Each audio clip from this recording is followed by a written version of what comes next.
you are pretty awesome. I appreciate that, man. You're pretty awesome. I appreciate you.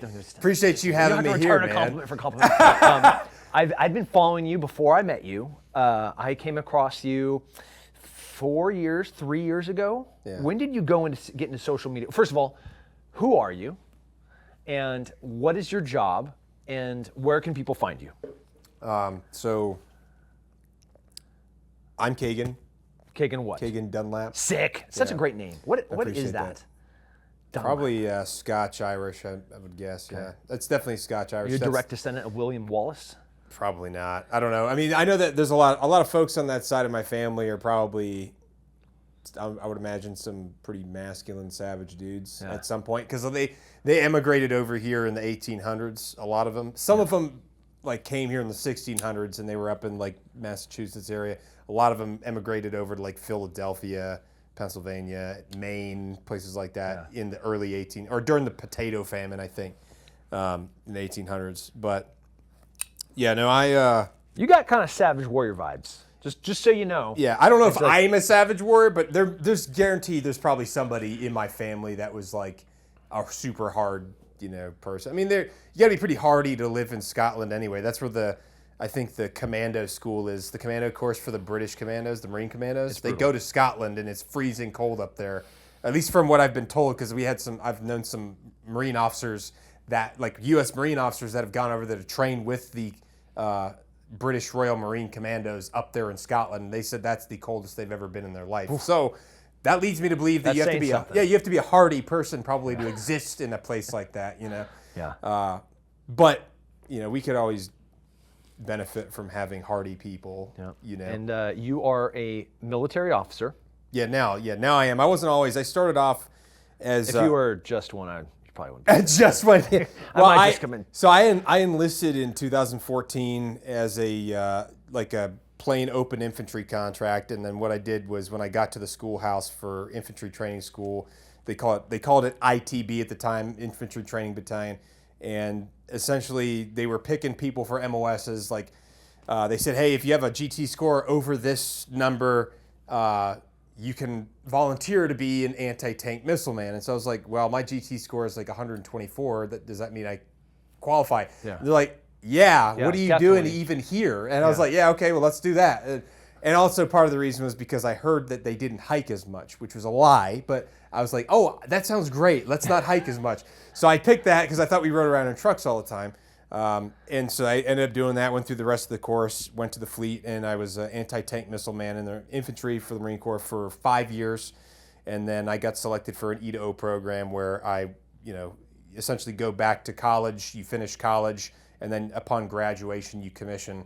And then after that, I went to the follow-on, what's equivalent to the Army's bulk. It's like the Marine version, but it's in Quantico. Do that for 7 months, and then I got selected to be a ground supply chain management officer after that. And now that's what I do, deal with supply chain management and logistics related stuff. I try to stay up to date as much as I can on like the combat side, combat arms side stuff, just because I think it's fascinating to me, always has been. And at the end of the day, like we were talking about earlier, like, when the next big war pops off, we're all going anyway. Yeah. So it's good to probably have situational awareness before that happens, just to be as prepared as you can. And so that's kind of where we are today. So, and plus I'm getting old, so it's like I'm not trying to do the infantry thing anymore because my body's falling apart. I shrank an inch since I was in the Marine Corps. I used to be 74 inches, and I am 73 now. So I don't know if that's a good thing or maybe it just I don't know. I don't know if it's a good or bad thing, but I do know that I'm shorter. I did a full MRI body scan. A whole bunch of my kind of colleagues are battling cancer right now. Okay. And through the Hunter 7 Foundation, Black Rifle Coffee, they sponsored via UFC, Hunter 7 Foundation on the UFC mat. It was really awesome. Yeah. And Chelsea had been berating me like, listen, you're going to go. So I finally stopped being a coward, and I went. I'm cancer free, which is a pretty cool thing. Congratulations. Yeah, I was truly nervous. Yeah, I'm nervous to go do something like. I don't want to go, but you're gonna have to. She's been encouraging me to do the same thing because she's a friend of mine as well. Like, she's a neat woman. Amazing human being. She's helped me out so many times for so many friends. Like, she helped me, just to give you like a little insight. And you've already probably known her for like years and years at this point. I have a friend of mine who his wife was diagnosed with cancer. She's not a military member, not a service member. He was a scout sniper in the old unit that I was with.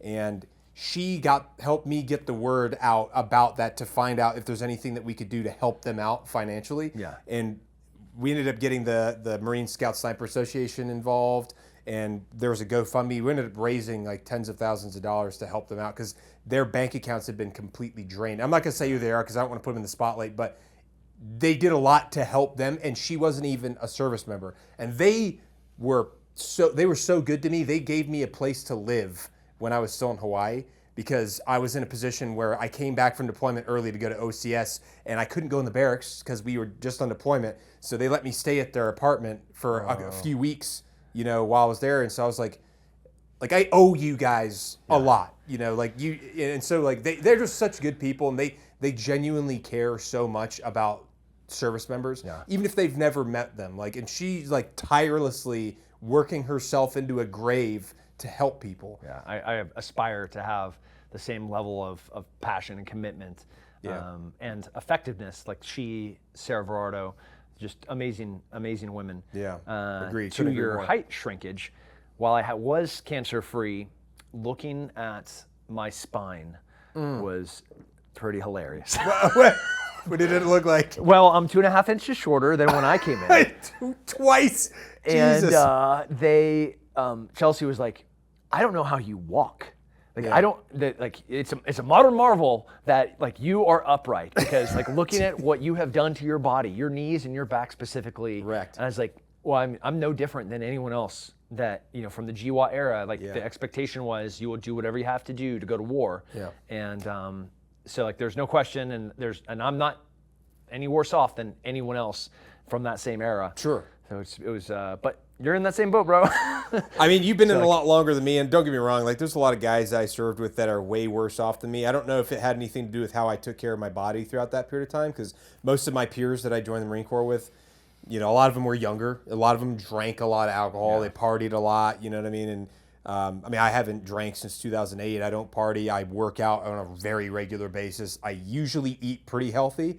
And so maybe that has helped prevent further damage than what could have happened had I not been doing those things. But yeah, I mean, anybody that serves in that kind of a job, it's going to be hard on the body. It is a young man's game. And I've said this a lot of times, like, don't get me wrong, the infantry is cool as hell. And I loved every second of it. There are parts that sucked that I was like, wow, my life is awful right now. This is terrible. Like when you're sleeping and it's raining on you and you're just miserable and you've been up for 3 days and it just sucks. But like some of those experiences are some memories that I'll maintain forever, and like I am also grateful for them. And I do believe that it makes you more resilient as a person to experience legitimate hardship like that. Because especially as Americans, we don't really experience a lot of hardship. If I'm hungry, I can go to the grocery store. If I'm thirsty, I can go buy some bottled water or whatever. You know what I mean? Like we've got it pretty good here in this country. I know people like you who've seen what real poverty looks like. People that have deployed. Name a country that doesn't have like any type of welfare or food stamps or any type of healthcare system. Like there's a lot of places that people have it a lot worse than us, but at least as Americans, there's ways that you can build resiliency, and you have to volunteer for it oftentimes because if you don't, life is pretty good here in America because we were blessed with the greatest country in the history of the universe. The homeless on the street corner have pretty nice cars, cell phones. Yeah. And they're getting 3 square meals a day, and they're obese. Yeah. And they have tents that are from LL Bean. Yeah. Like, you know what I'm saying? They're not living like under a sheet metal roof. No.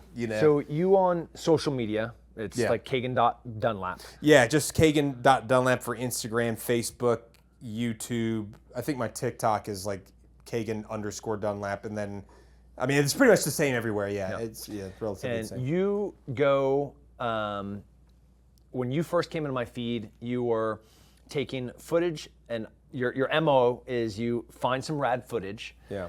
You film yourself watching the video, and then you provide your perspective from, I think, a pretty well-informed military perspective on what the equipment is, or what the tactic that we're watching is, why they're doing it.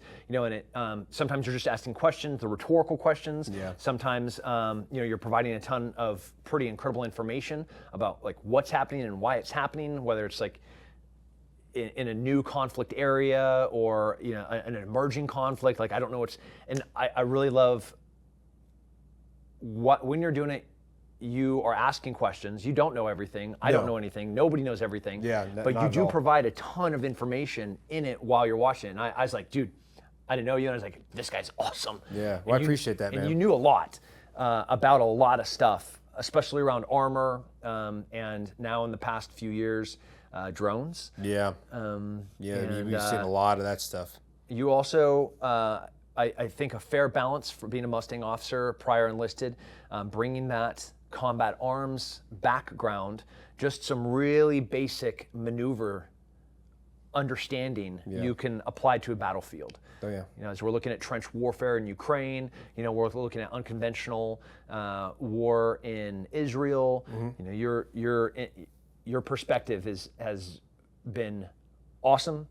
Balance of conventional special operations. It's a really neat channel. Well, I appreciate that, man. Yeah, like you said, like I definitely will be the first to admit I do not know everything by far. I am not the subject matter expert, but I try to at least, and a lot of this stuff is geared towards people that may not have any experience or exposure to the military, but may have some interest or want to know or have a better understanding of what's going on in the world around them, because there's a lot of civilians that they might not have any family that served, they might not have ever served themselves, but they see all this stuff being talked about, like when it comes to like the war in Ukraine, and they don't know what these armored vehicles are. They don't know like what era they're from or when they were manufactured or what type of armaments they have. They don't understand like what maneuver warfare is or what trench warfare is or what it's like to be living in that kind of a thing for months and months at a time and be like suffering from severe boredom while you're waiting to get attacked, and all of a sudden like you have a drone dropping flames on your position, burning out the tree line, like what we've been seeing recently, for example. Yeah. I forget what the name of it, not white phosphorus, but they were calling it something else. I'm like drawing a blank right now for some reason. Thermite. So the thermite stuff, right? That's a new thing that I've just seen recently over the past couple weeks, There's a lot of new.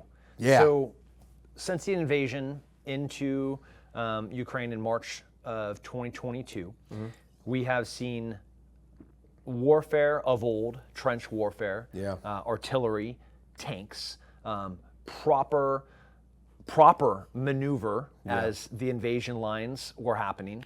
Then a rapid conversion from kind of traditional battle space into an unconventional warfare in a counterinsurgency, and there was a phase of that where the Ukrainians had effectively held the line, and then they started to fight guerrilla warfare to push the Russian invasion army back. Then it moved into trench warfare, and we've been in trench warfare for the past 18 months. Yeah, and it's insane. The battle space has changed in the past 18 months faster than I think than it has since World War II. Yeah, the one thing I did notice for sure in the beginning, and this is very stereotypical of like the way that it's been explained to me how the Russians did business when they invaded. They're very heavy on the armor, like sent in tons and tons of vehicles. Like we saw in the earlier part of the war, they had that long highway that got bogged down and everything ran out of gas because they just like their logistics couldn't keep up with how many vehicles they were sending out there. And initially you're seeing tons of footage of tanks being used everywhere and BMPs and BRDMs and just all those, infantry fighting vehicles and stuff like that. You're still seeing vehicles and armored vehicles, but not nearly as much as you were before. Like for example, when Soledar and Bakhmut were like under heavy siege, or Mariupol, I think it's Mariupol or something like that, there were tons of tanks out all over the place. And now it seems to me, and maybe this is just my interpretation, it seems to me that people are realizing, man, having tanks out everywhere, all over the place, are such an open sore thumb for drone strikes now, for like FPV drones dropping stuff, or these like Lancet loitering munitions that they're using. Like, you're cooked. You're death trap. Like, why would you want to be in a tank? Like, you got to have some serious balls to be a tanker in what's the name of the region?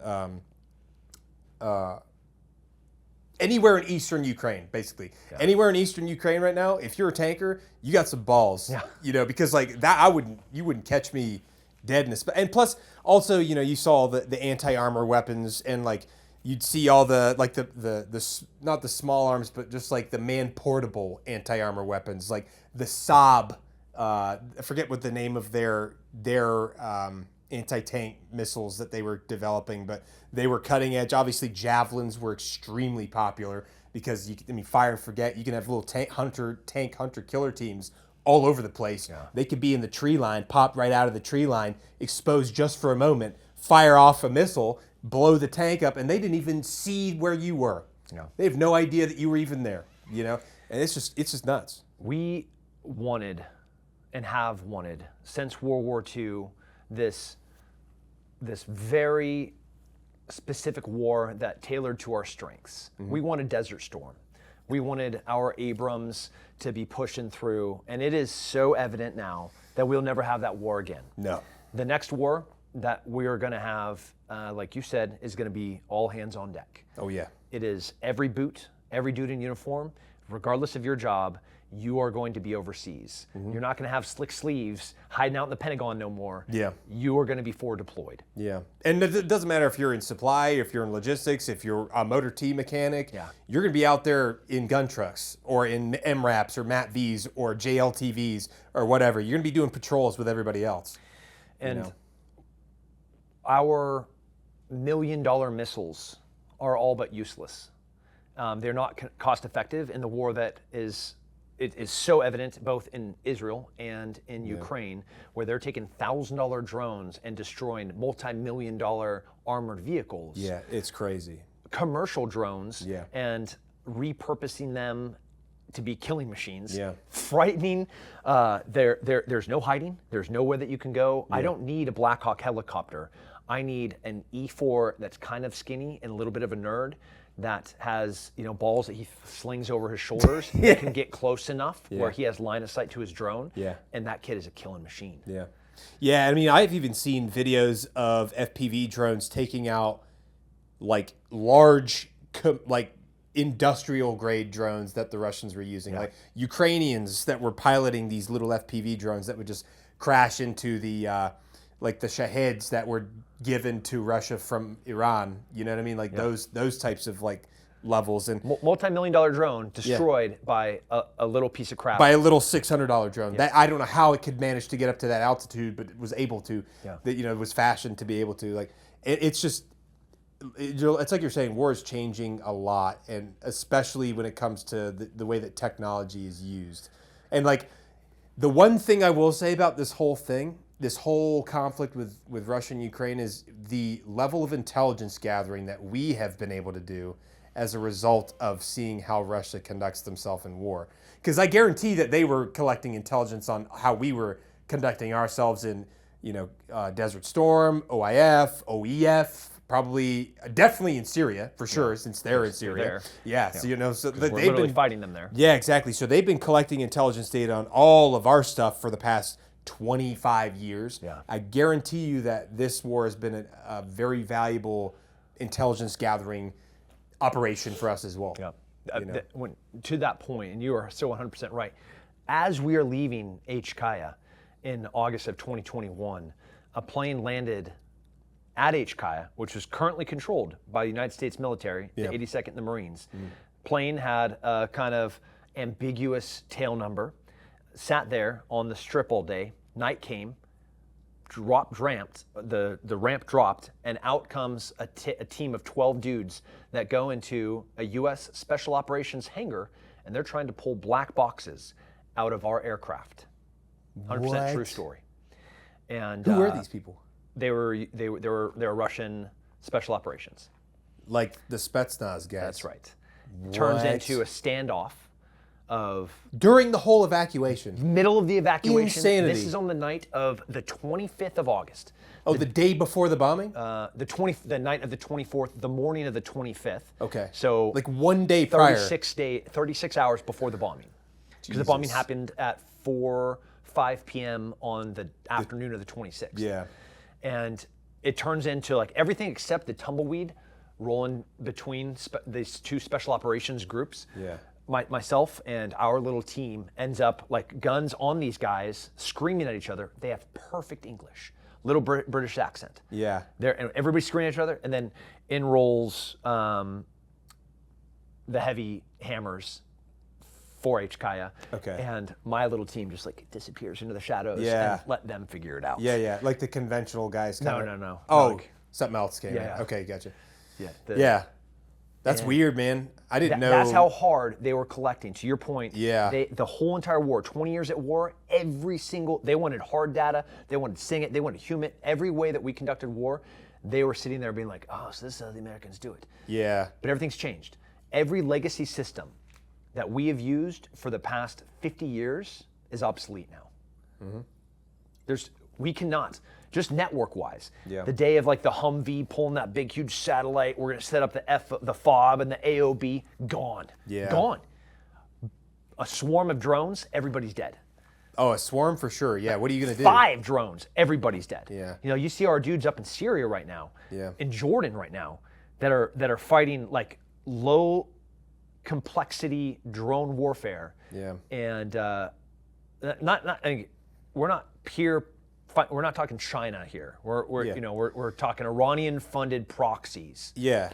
So like if those guys are able to get their hands on stuff that's sophisticated enough to cause damage to us, like imagine fighting a actual peer adversary that has the same ability to do the same things.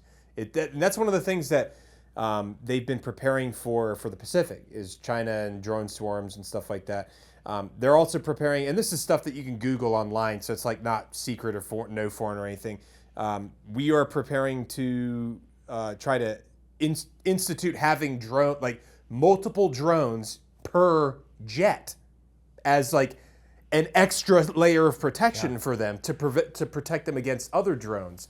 Like there's like SOPs being built up about this stuff that has been like talked about, and I don't know what the exact things are. I'm sure that stuff's being talked about at high levels, but there's all kinds of new SOPs that are being developed to be like some sort of mitigation factor for when this stuff happens. Yeah, so we're in this rapid transformation in our uniform service for the Department of Defense. Yeah. And the litmus test, the sole metric of measurement comes down to lethality.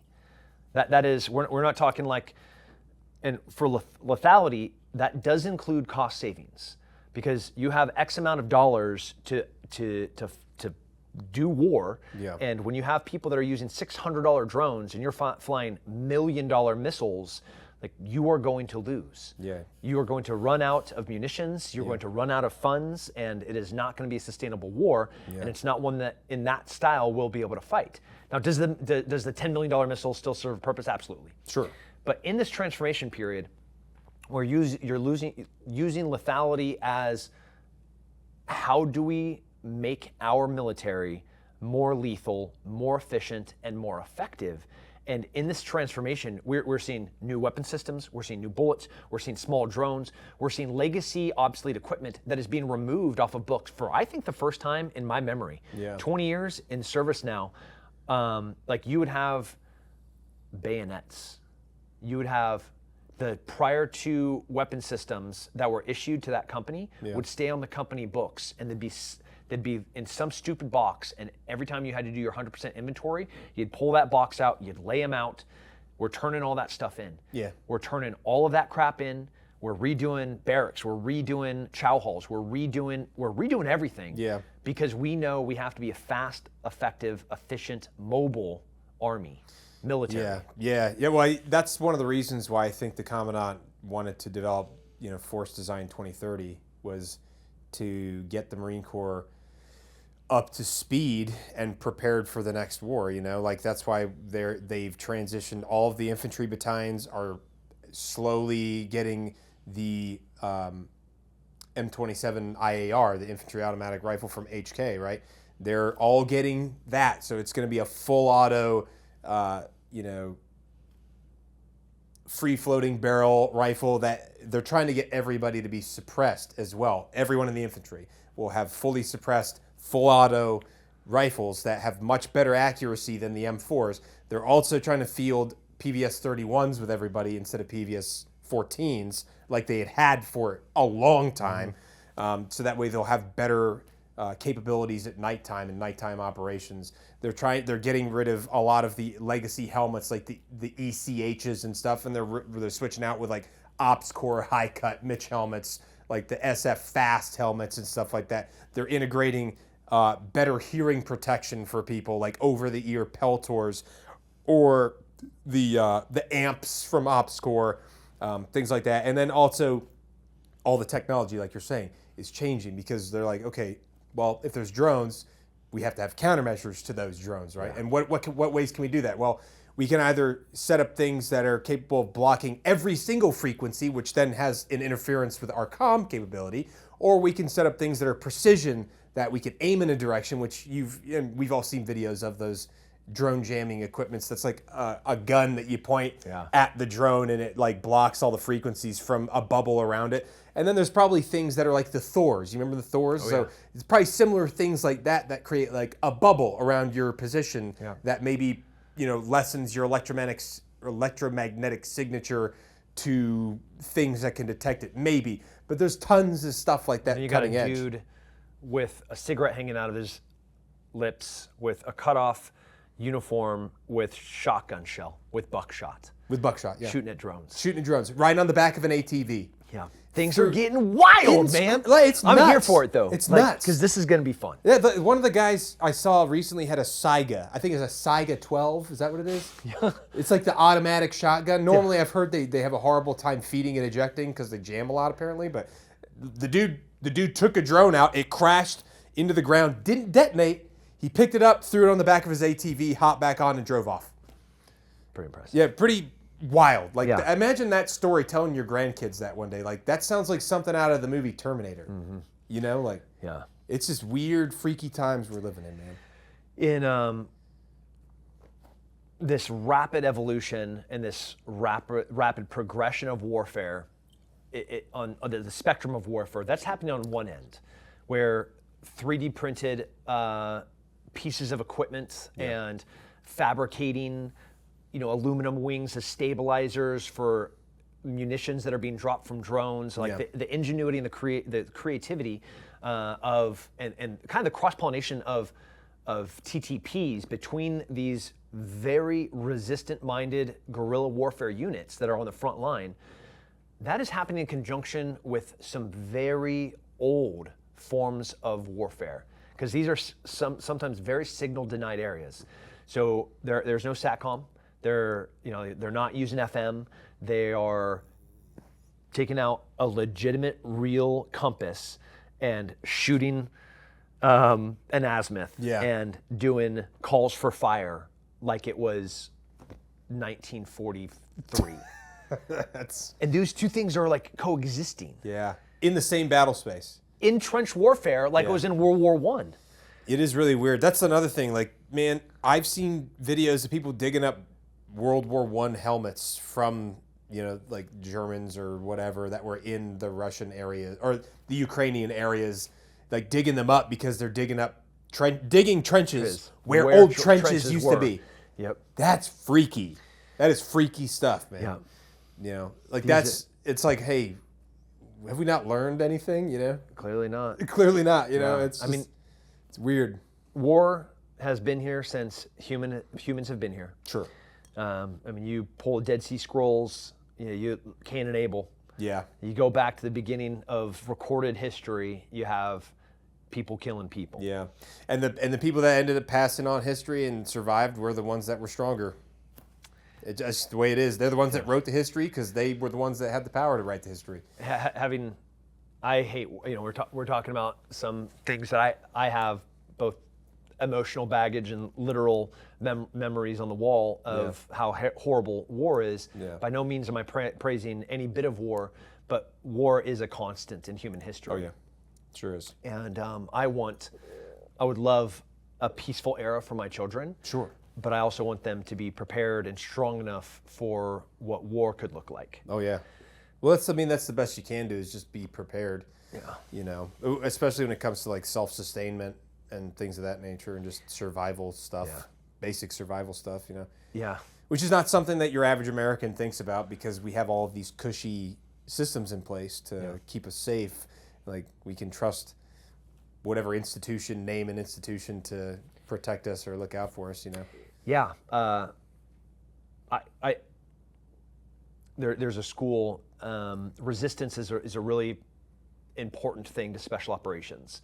And the Ukrainians had culturally this, all of the Estonians, the Ukrainians, the Georgians, Hungarians, the Georgians, the Polish, every Eastern Bloc nation had ingrained in their DNA for the past few generations, resist, resist, resist. We will build bridges in a way that we can destroy them. Yeah. Everyone will be strong in mind and body. You're going to know how to purify water. You know, you're going to know how to scavenge. You are going to know how to do some pretty horrible things. Yeah. Or fend for yourself if you need to. They're very resilient people, but they've also been affected by war a lot more than we have because we've been so isolated. Yep. You know, we haven't had a war here on mainland USA since the Civil War. Yeah. You know, like we've been living the good life. Yeah. You know, Mexican-American War and the Civil War. Yeah. Last time that we did it, and it was kind of like to ourselves. You know? Yeah, to ourselves, and it was awful, like terrible. I mean, you know, obviously, like the casualty rate for Americans because both sides for Americans, it's going to be higher than normal. You know, but those like the Polish, man, they've got invaded by everybody. You know, over there, the Ukrainian territory, the entire country of Ukraine, that whole area, even when it was part of Russia, has been dealing with war. I mean, like I made a video the other day about the Battle of Kursk, for example. Kursk, there are German martyrs in Kursk in 2024. There were German martyrs in Kursk in 1943. It was, now granted, the German martyr in 1943 was an anti-tank vehicle, and the German martyr of today is an infantry fighting vehicle. So they're two different vehicles, but still a German martyr in the same area. It's just crazy to think about. I mean, look how many times that the region of Donbass in eastern Ukraine has been conquered and been fought for. It's an era that has been in conflict almost entire existence. Yeah. Just like Israel. Yeah, same thing. Yeah. That's another spot, man. That is a sensitive place right now for a lot of people. Yeah, and both these, you know, we're talking this from a perspective militarily. Yeah. We're not scratching the ideologues. You know, we're just what is happening there. Yeah, from an objective standpoint. By no means throwing stones. That was a double entendre for the Palestinians or the Israel. Yeah. But I will call a spade, and I hate terrorists. Yeah. Profoundly. Yeah. I hate. I believe in law. Sure. And when people are, you can't have peace without that. Yeah. Ever. You can't. And one of the reasons why you see this prolonged war in these regions is because they fight so horribly there. And also because the Iranian regime, not the Iranian people, which is very different things. There are a lot of people that are in Iran that are super big proponents and love America and would love to have the freedoms that we have. Just don't tweet about it. Yeah, they just don't have a choice because the regime that took over in the 70s or 1979 during the revolution there, and they are the ones that are funding all of these terrorist organizations throughout the Middle East that are keeping the region destabilized, that keep it that way. And they can't come to a place of peace. Since 1980, we have been at war with Iran. Oh, yeah. And I don't think people understand that. And no. you think that, like, the Palestinians, like these poor, impoverished people, they are. Sure. And everything that's happened in Gaza is absolutely terrible. Oh, yeah. And if you want to know why, look to Iran. Oh, yeah. If you want to understand what the Houthis are doing, you want to understand what Hamas is doing, Yeah. you want to understand what Hezbollah is doing, look to who is funding them, and it goes back to Iran. All of this is a proxy war against America to destabilize the only democratic nation in the entire region, which is Israel. Yeah, the only other nation in that region I think that could have a serious impact if they were able to be like, hey, that's enough, would be Saudi Arabia. But the problem is that's also where Mecca is, right? And there's a lot of fundamentalists that are there that would not like to see normalized relations between Saudi Arabia and Israel, even though I personally think, can't say this for sure, I personally think that the Crown Prince would like to be able to normalize relations because he knows that it's going to lead to more prosperity for everyone in the region if they can stop fighting each other. Yeah. If you could just stop raping people and killing kids. Yeah, that's a good place to start. That's a great place to start. And I could see Saudi happens. You could see Jordan very quickly hopping on there hey, yeah, we're down for this peace thing because all of us are going to make way more money. Yeah, and our people are going to be living much better. Yeah, so why don't why does the entire region just start pointing their fingers right towards Iran? Yeah. Until that happens, and until every single one of these little idiots from college in the United States that's walking around with a terrorist flag. That don't know anything about it. They don't understand anything. No. Until they know what's really happening there, specifically being funded by Iran, we're just going to be in this perpetual cycle of war there. Yeah. So get enlightened, get informed, or don't. It's and Jordan's one of our biggest allies in the region. We work with the Jordanians a ton. We've done a lot of training with. I've never personally trained with them, but I have a lot of friends that went there on deployments and trained with the Jordanians. They love us because they like to have a good time. You know what I mean? And they work hard. They're hardworking people. They train hard. They train hard. Yeah, and their special operations is modeled after the United States Green Berets. Are they? Yep. Their officers come to our school. No kidding. Yep. Okay. Yeah, I went through the Q course with some Jordanian special operations guys. No kidding. And they're amazing. Yeah. They got their breaks for their prayers. Yeah. And I was like, maybe I'm going to convert to Muslim because I get 2 extra breaks in a day. Yeah. But they're great people. They're hardworking people. They're respectful. Yeah. Great English too. They spoke the Queen's English. The Queen's English, yeah. Well, that's the thing. It's I think most people who see through the nonsense, they see that more prosperity for your people is good. It's better for the entire human race in that region. And you see what's happened to through all this terrorist stuff and all of the Islamic fundamentalist and Iranian-funded terrorism cells. There's been a lot of history and culture that's been destroyed out there too. Like when Al Qaeda was going around destroying all of these religious sites and historical sites and destroying museums. It was ISIS. And ISIS. The ISIS Caliphate was the ones that really liked it. They were doing that kind of stuff. Yeah, all over the place. That's another thing that's interesting is Syria, for example, is the most complicated AO I've ever seen in my entire life as far as all of the people and players that are there. But everybody equally hates ISIS. Everyone. Yeah. That's the one thing that unites everybody. They're all we may hate those guys and those guys may hate us, but we both hate ISIS. Yeah. And it's okay. Well, Shiite and the Sunnis are doing this thing, the Spider-Man meme, but then all of them go and point to ISIS. They're that guy ISIS case sucks. That guy can eat a bag of dicks. That guy right there. You know what I mean? They are the worst, though. Oh yeah, no, the things I heard that they did to the Kurds in northeastern Syria was biblically messed up. Biblically, it's crazy. The type of stuff you would expect the Romans to do to Christians when they were being persecuted. You know what I mean? Insane stuff. So it's not surprising that there's that level of resentment towards that whole thing. But that's good because at least everybody kind of across the board sees what they do and they're that's unacceptable. Yeah.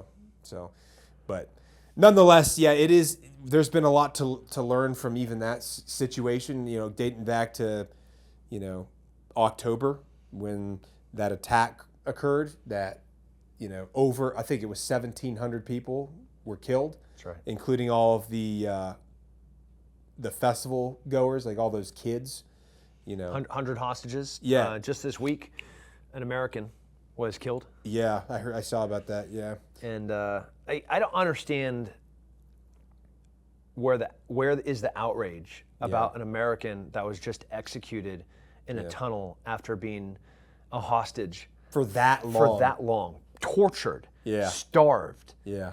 for that long, and then to be executed so he's not rescued. Yeah.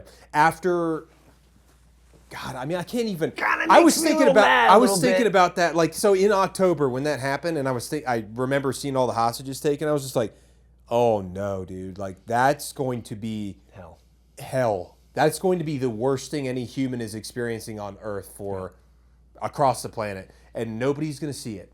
You know, and I can't imagine the unspeakable horrors that those people saw. Yeah. Even the ones that got released finally, they're going to need therapy for the rest of their lives. Yeah. We saw while they were being captive, while they were being captured, you know, you saw women's pants that were bloody. Oh yeah, all that awful stuff. Yeah. Crotches just drenched in blood. Yeah.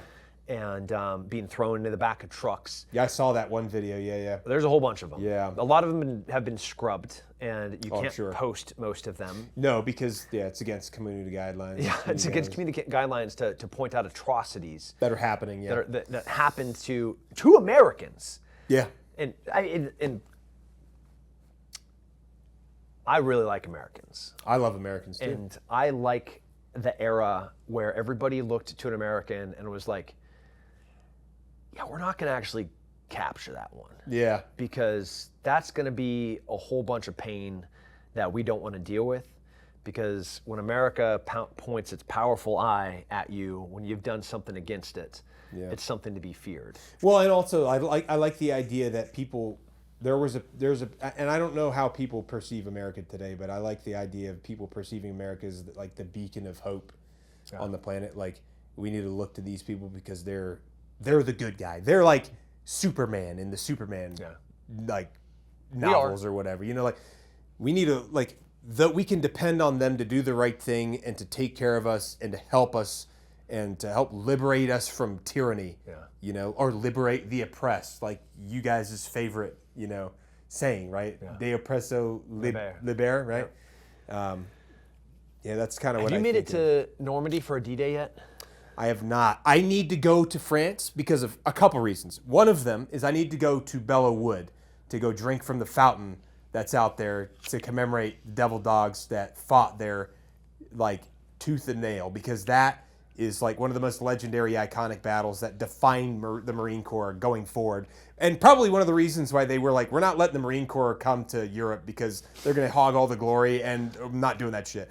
And I think that's what Dwight D. Eisenhower was like, yeah, we're not having them over here. They're a PR nightmare. Send them to the fucking Pacific. But that's one spot I want to go to. I also want to have an opportunity to go to Normandy, France, for sure. My grandfather's brother was a medic. I believe it was Utah or Omaha Beach. He was a medic there during the invasion. And I never got an opportunity to talk to him about that, but I can imagine that was a terrifying experience. And I can imagine being in a place like that would be a very humbling experience, you know. Yeah. I know I saw the videos of you guys getting an opportunity to go out there, and that must have been freaking cool, man. Yeah, it was to the beacon of hope. We're now 4 generations removed from the greatest generation that jumped, that stormed beaches, that climbed cliffs at Pointe du Hoc. Yeah.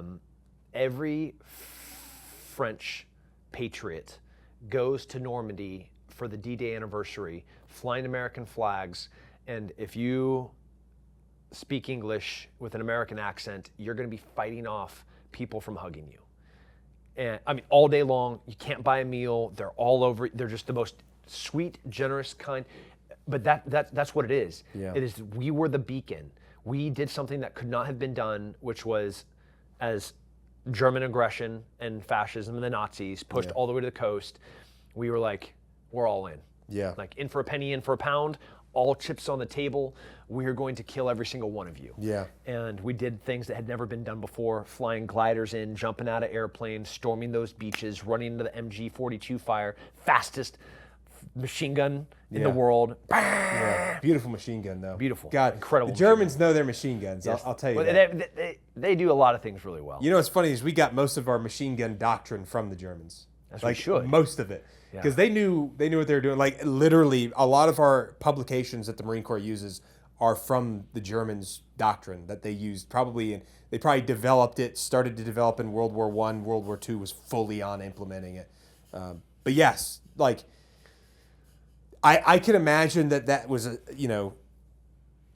people still kind of remember, what we represented during that period of time. Here, I don't know. Kind of. I'll agree with you. There, everybody. There, that's what I mean. Yeah, Dude, there.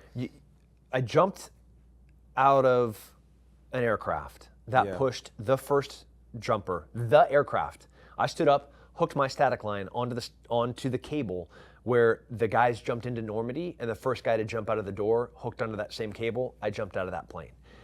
The moment I left the aircraft and the wind stopped and I was under canopy, 1,000, 2,000 canopy opens. Yeah. All I could hear were French people screaming, cheering, praising, singing. That's cool, man. It's just like it was unreal. Yeah. I mean, it was so cool. And having the opportunity to jump in the same airspace that somebody, like hundreds, thousands of other men jumped while taking flak fire and machine gun fire probably, and probably scared to death because it's at nighttime, right? You can't see anything. That's crazy to think about, like how many years, what's the exact year count before? 80. 80 years. 80 years ago, there were men jumping out of planes that were terrified that they were going to get hit by flak up there. Yeah. That's crazy to think about. Yep. Big canopies popping open. Yeah. And dudes planes on the ground getting shot down, planes going down around you. Like it's like the scene in Band of Brothers when they jump out there. Dude.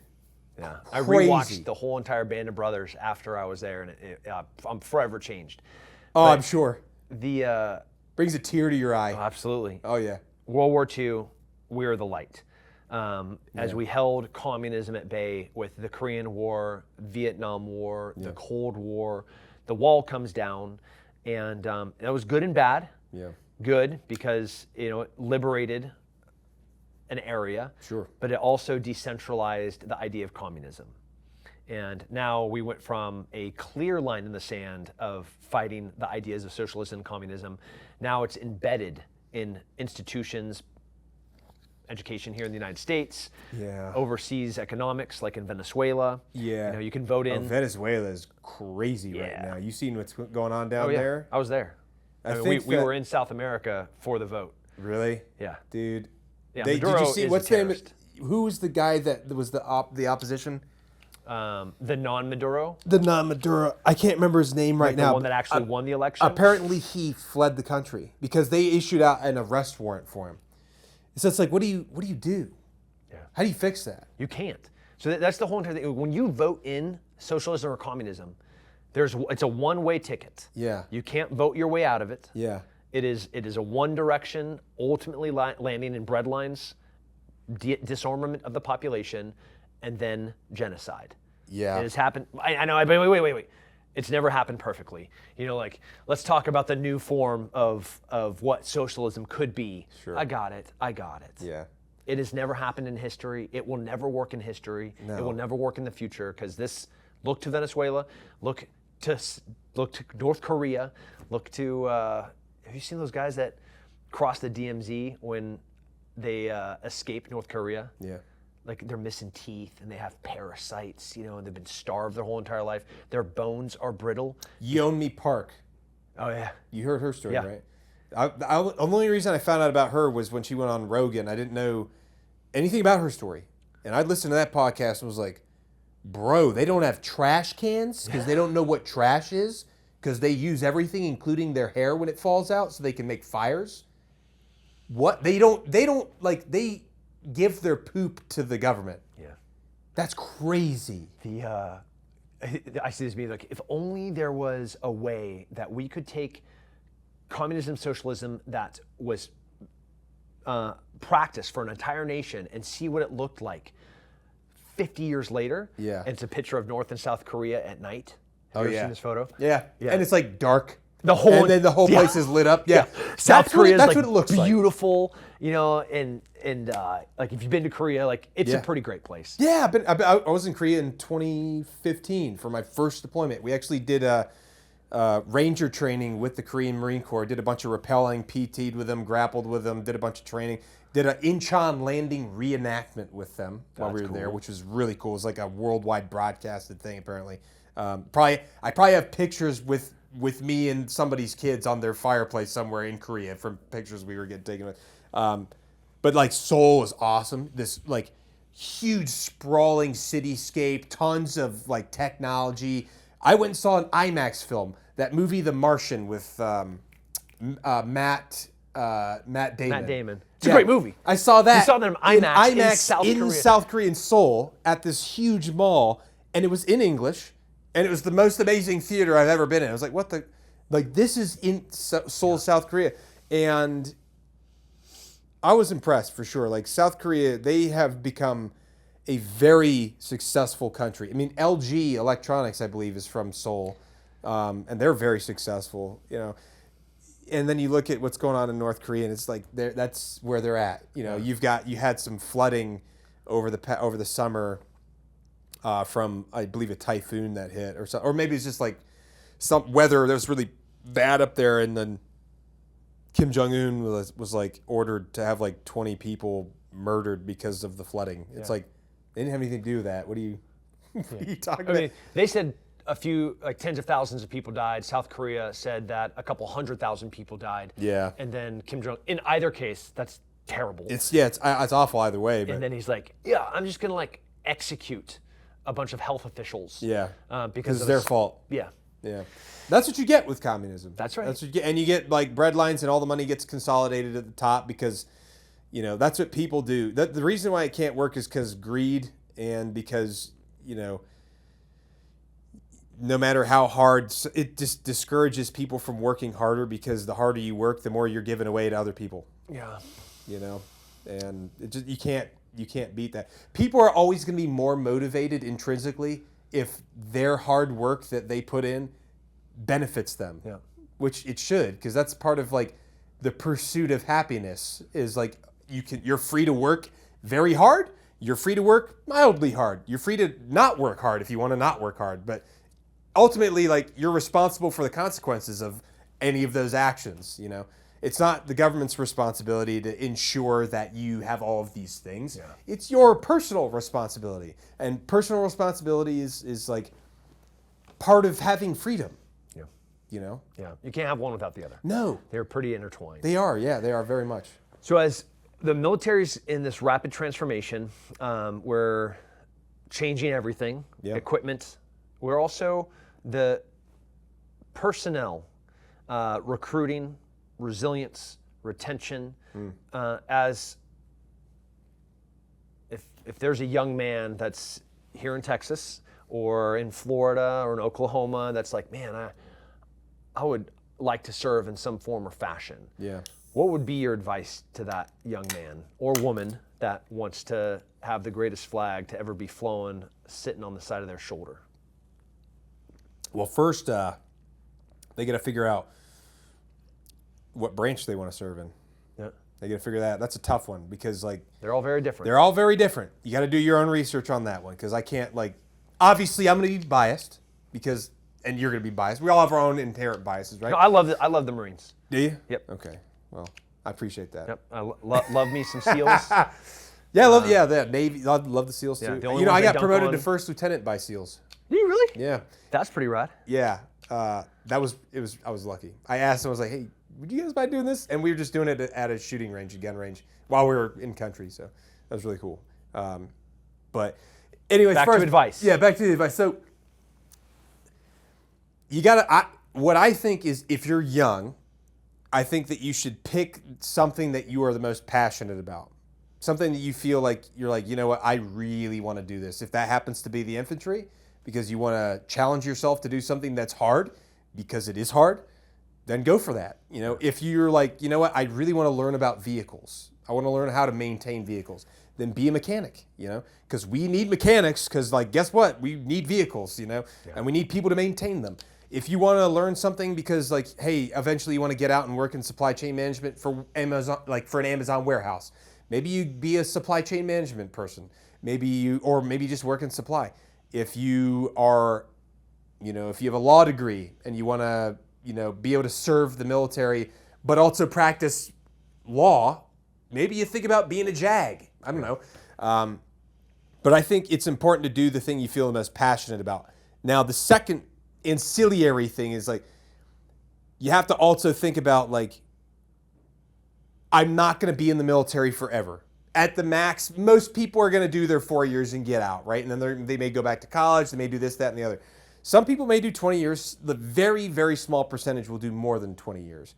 So everybody gets out eventually. So if that's not what you want to be as your end-all, be-all, maybe pick something that you feel like you can do after you get out. Yeah. Like something that's good to transition into civilian life. Are you going to do 20 years? Oh, yeah. Yeah. And I'm not doing it because... I'm doing it because I like the people, and I want to stay around because of the people. I love that answer. That's why I'm still in. Because if, like, I could make more money in the civilian sector, for sure. For sure. I don't need to do it for the money. I stay because of the people, and Dude, I give a shit about the people. The chief and the SMA right now, that is their line. Yeah. So General George has been in for 42 years. Yeah. Mike Weimer, former Green Beret, Delta Force, like he is the greatest leader that I have ever met in my life, and I've met some pretty extraordinary ones. I hate to like rank them like that, but he's just an extraordinary human, and that is the exact word for word thing that both of them said separately. Yeah. Like I wasn't like doing some human on him and and like trying to see if they would corroborate each other's words, but they said 40 plus years in service, that they were there for the people. Yeah. And that's so remarkable that you said that. Yeah. Who paid for your degree?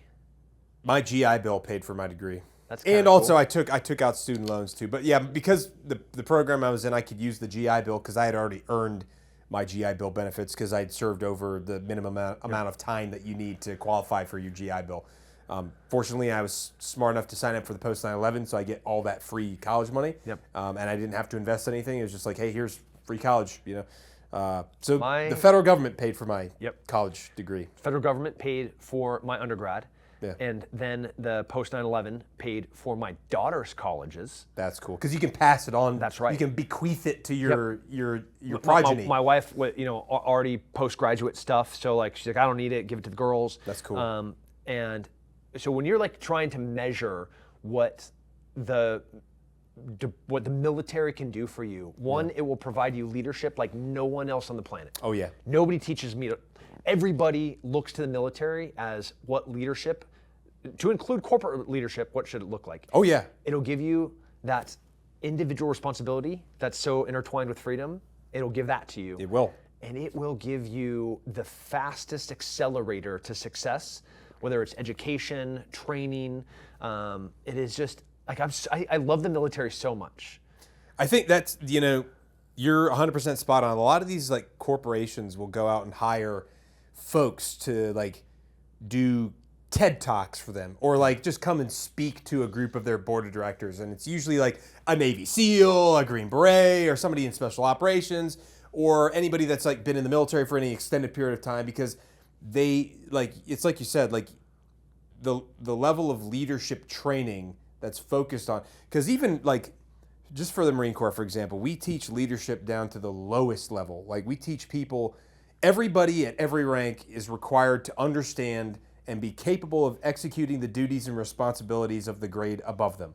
So if you're a Lance Corporal, you need to be doing the job of, you need to be capable of doing the job of a corporal. If you're a corporal, you need to be doing have the capability to do the job of a sergeant. I've seen dudes who were corporals do the job of a staff sergeant before, many times. I knew a lot of guys that were squad leaders, leading 13 dudes, that were in charge of 13 dudes who were lance corporals, guys that were 21 years old, maybe never been in charge of anyone in their entire life. And guess what? They're leading dudes, like infantrymen, leading them and teaching people stuff and like leading attacks and doing all these things and training. I mean, like the level of leadership that you gain from the experiences that you get in the military, it's unrivaled comparatively when you talk about like companies or any other occupation outside. I personally love the idea of like what Israel does with their like 2 years mandatory service. Now, I don't know if that would be a good fit for us because unfortunately with conscription, you have a reduction in proficiency because not everyone's going to care as much as an all-volunteer service who's like, I am here because I want to be here, not because I'm being told to. Yeah. So, but I do love the idea of like exposing people to that because of the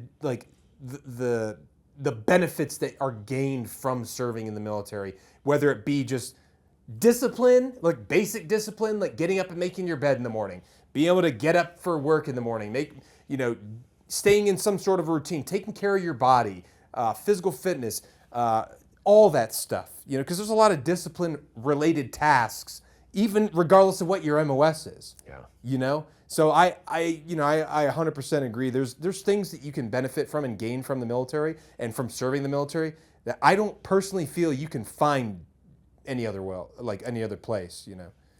So. And on that, I don't think we could end on a better note than you answering why. Yeah. So, Kagan Dunlap, you are an amazing man. You're a pretty rad officer. I appreciate that, man. And I hold that compliment in not often distributed. Well, I appreciate it. That means a lot coming from you, man. It means a lot, Don't say that often. And I also, non-military, love and enjoy following you. We got to shoot today, which was a lot of fun. Yes, it was. I love having you in Texas. I appreciate you let me try out that. What was that new SIG? Yeah, it's the XM7. XM7. Yep. That shoots the 6.8 by 5.1. That's right. That thing was sick. Yeah. Yeah. Yeah. That's pretty damn sick. Yeah, it was wild. Yeah, things are changing. Everything's changing. Yeah. Everything will always change. Yeah. I mean, you think about the way I think about it is like 10 years ago, the person I was 10 years ago is completely unrecognizable to the person I am today. The same thing could be said about the military. The military from 10 years ago, completely unrecognizable to the way the military is today. And in 10 more years, it'll be the same thing. Yeah. Or even just like the status of world conflicts, same thing. Yeah. So buckle up. Yeah, buckle up. So you're in for a bumpy ride. Yeah. Sir, thank you. Yeah. Appreciate it.